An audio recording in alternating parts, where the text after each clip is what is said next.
Bienvenue dans cet exercice. Aujourd'hui, nous allons voir comment conjuguer un verbe du premier groupe au présent de l'indicatif. Voici ce qui nous est demandé. Écrivez une fonction qui permet de renvoyer un verbe conjugué au premier groupe au présent de l'indicatif. Donc, avant l'explication, il serait d'abord mieux de rappeler certaines choses. C'est que pour tous les verbes du premier groupe, les terminaisons générales sont toujours les mêmes, quels que soient les verbes es, ons, ez et ent. C'est vrai qu'il y a des exceptions. Dans ce cours, nous n'allons pas parler des exceptions. Donc, nous allons aborder ça de manière générale. Voilà un peu ce que nous allons demander à l'utilisateur d'entrer un verbe du premier groupe. Et lorsqu'il va rentrer un verbe du premier groupe, par exemple, il rentre mentir, on va le dire que mentir n'est pas un verbe du premier groupe parce qu'il ne termine pas avec ER. Et nous allons continuer. Voilà. On va lui demander d'entrer un verbe du premier groupe. Si le verbe entrer, c'est un bon verbe, par exemple, il va entrer marcher. On va générer tout le code dont on va conjuguer le verbe marcher, je marche, tu marches, etc., etc. Déjà, si vous vous rappelez bien, c'est que l'utilisateur va entrer un verbe, par exemple, ici, il va entrer le verbe marcher. Qu'est-ce qu'on va faire? On va le générer un code qui va dire je marche, tu marches, etc. jusqu'à il ou elle marche. Qu'est-ce que vous voyez? En effet, si vous regardez bien, il y a ceci. Il y a marcher, donc marche qui ne bouge pas. Et à gauche, vous voyez, à l'extrême gauche, je vais vous générer un tableau et c'est grâce à ce tableau que nous allons ajouter le sujet parce que le sujet ici, vous voyez là, le radical, il ne change pas dans marche, on enlève ER, donc ça reste marche, ceci, cela. Donc c'est ça le radical. Et après cela, nous avons le sujet qui est je, tu, il ou elle. Donc voilà, j'ai un tableau où je stocke mon sujet et mes terminaisons. Et après cela, vous avez les terminaisons. Donc vous voyez, il y a sujet, radical, terminaison. Et pour finir, voici ce que nous pouvons dire. On a ceci comme formule finale, sujet plus radical plus terminaison. Or, le radical, on va enlever le dernier ER. Donc, j'espère que cela est bien expliqué. On va maintenant voir le code, trop de bavardage. Passons maintenant aux choses sérieuses. On a ceci comme formule finale, sujet plus radical plus terminaison. Or, le radical, on va enlever le dernier ER. Donc, j'espère que cela est bien expliqué. On va maintenant voir le code, trop de bavardage. Passons maintenant aux choses sérieuses. On va commencer par créer notre fonction. Donc, votre fonction, je ne sais pas comment vous allez appeler votre fonction. Moi, je vais appeler ma fonction conjugaison. OK. Et qu'est-ce qu'on doit rentrer en paramètre? On va rentrer le verbe. Hop, les touches sont en majuscules. Donc, on rentre le verbe. Et quoi d'autre? On va maintenant créer un tableau qui va nous permettre de renvoyer les verbes conjugués. Donc, ce tableau, je vais l'appeler conjugué. Voilà. Désolé, je ne suis pas trop inspiré. Donc, conjugué, c'est un tableau vide qu'on va stocker nos valeurs après à l'intérieur. Donc, dans ce tableau vide, on va maintenant regrouper le sujet et le verbe. Donc, voilà, j'ai ici sujet, terminaison. Et ici, je, terminaison. Vous voyez ce tableau associatif qu'on avait tout à l'heure. Voilà, j'ai juste copié et j'ai collé ici. Donc, voilà, on a déjà ce dont qui est vraiment important. Quoi d'autre déjà? On va maintenant récupérer le radical. Donc, radical. Qu'est-ce qui va nous permettre de récupérer le radical? Donc, il y a une fonction au PHP qui est substr. Donc, il va nous permettre de couper. Donc, voilà. À l'intérieur, nous allons stocker dans le verbe, et on va couper le verbe à partir du premier, donc de 0, vous allez voir, à 2. À la fin, point virgule. Qu'est-ce que cela veut dire? Cela veut dire si par exemple la personne entre le verbe manger, donc pas de 0 à 2, 0 à moins 2, tant pour moi. Donc il va couper ici c'est moins 1, ici c'est moins 2. Donc là, il va récupérer tout cela. Vous voyez? Il va récupérer tout ça et il va nous mettre ça de côté. Donc, il va rester cette phrase, juste mange. C'est ce que ça veut dire ici. Donc, cette fonction PHP, c'est vraiment très intéressant. Donc, c'est déjà fait. Quoi d'autre? Nous allons maintenant faire une boucle qui va nous permettre de jouer avec le tableau associatif. Donc, si vous vous rappelez, verbe, c'est sujet-verbe, tant pour moi. Donc, sujet-verbe, qu'est-ce qu'il va faire ici? Donc là, il va nous récupérer ici le tableau associatif. Ici, on va mettre sujet, vous voyez, et ici, on va mettre terminaison. Donc, cela nous permet juste de mettre un code clean que chacun puisse se retrouver. Donc voilà, terminaison, sujet, terminaison. C'est déjà bon.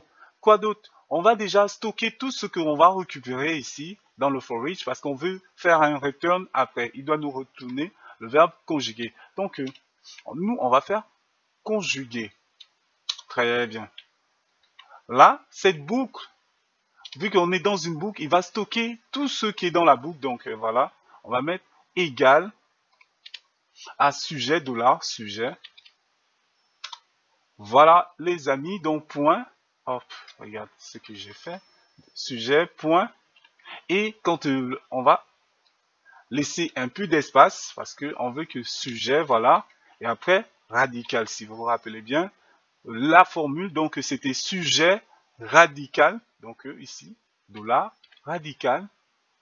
Et après radical, qu'est-ce qu'on a? On a la terminaison. Donc la terminaison, vu qu'elle était $terminaison. Donc, qu'est-ce d'autre? On fait point. On vient par ici. Voilà. Moi, je mets cela juste parce que je veux qu'il aille à la ligne après. Donc, voilà. On a déjà ceci. Quoi de...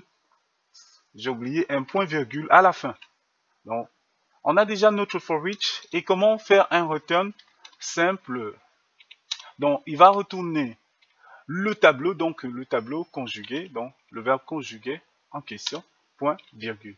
Donc là, tout est déjà bon.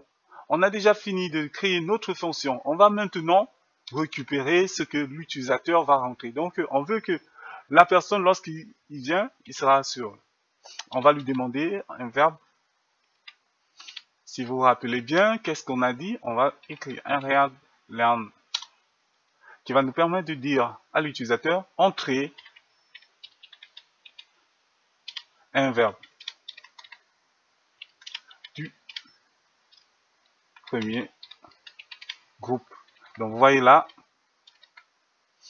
hop, sans oublier le point virgule. Donc lorsque l'utilisateur va entrer le verbe du premier groupe, quoi d'autre on va faire? Ce verbe sera stocké ici, dans cette variable, et on va maintenant vérifier parce qu'on a vu tout à l'heure qu'il fallait vérifier. Donc, quoi d'autre? If str, ça nous permet de vérifier. Donc, on va vérifier afin que le verbe entrer termine bien, bel et bien avec un ER. Donc, quand il rentre, le verbe entrer, il faut que moins ER soit égal, bon, ne soit pas différent de ER. Donc, il ne faut pas que ce verbe ne soit pas différent de ER. Donc, voilà. Moi, au lieu de faire ceci, on va faire un die. S'il est différent de ER, qu'est-ce qu'on va faire? On va le dire ceci, le verbe entrer n'est pas un verbe du premier groupe. Donc, on va essayer. Voilà, je vais rentrer le verbe en question. Le verbe n'est pas un verbe du... Bon, je vais mettre premier groupe. Et sans oublier le point virgule à la fin. Ok. Je vais mettre ce die sur. Donc voilà un peu ce qu'on a. Donc voilà. On va essayer de compiler, voir ce que ça donne. Donc PHP index. Entrer un verbe du premier groupe. Donc moi je mets mentir. Donc voilà, il dit quoi? Mentir n'est pas un verbe du premier groupe. C'est bien. Donc là, il va arrêter le script, ce qui est bien déjà. C'est bon. On va aller à la ligne pour nous permettre d'aller au moins à la ligne. Aller à la ligne 2 fois. Je pense que c'est mieux. Donc là, on a déjà vérifié que le verbe n'est pas du premier groupe ou bien. Ok, si par exemple c'est un verbe du premier groupe, vous allez voir. Manger. Voilà. Entrer un verbe du premier groupe, manger. Donc voilà, tout se passe bien. Il devait arriver ici si c'était pas bon. Voyons maintenant comment afficher cela. Donc on va utiliser un for each qui va nous permettre de parcourir notre tableau. Donc voilà, on va appeler la fonction conjugaison.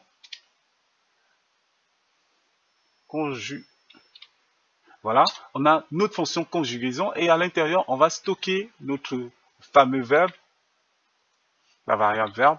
Et qu'est-ce qu'on va faire? Bon, on va laisser la valeur tout simplement has value.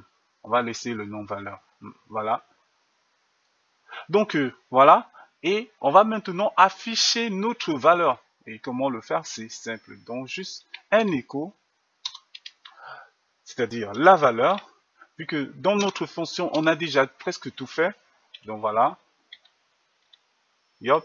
Et ici, je fais, il va à la ligne. Et j'enregistre. On va essayer de voir ce que ça donne par ici. On vient, PHP index. Hop, qu'est-ce qu'il nous dit? Ah oui, j'ai oublié le point virgule ici. Donc, for each nous permet de parcourir notre tableau. Vous le savez bel et bien. Donc, voilà, je stocke ça, cela dans value. Je viens, paf, clean. Je fais entrer un verbe du premier groupe. Je mets manger. Voilà, il nous affiche manger, ceci, cela. Donc, bon, moi, je n'ai plus besoin de cela. Il y a trop d'espace là. Je vais faire inclure. Voilà, entrer un verbe du premier groupe, je mets manger. Vous voyez, il écrit je mange, tu manges, il ou elle mange. Vous voyez, là, tout s'est bien passé. Tout s'est bien passé et c'est vraiment fabuleux. Si par exemple, bon, je vais entrer un verbe qui n'est pas punir, un verbe qui n'est pas du premier groupe, il va me dire que punir n'est pas un verbe du premier groupe. Voilà, c'est vraiment fabuleux. Donc, index, je vais mettre marcher. Entrer, je marche, tu marches, etc., etc. Donc, vous voyez les amis, c'est là est vraiment simple. On se dit à la prochaine fois. Ciao.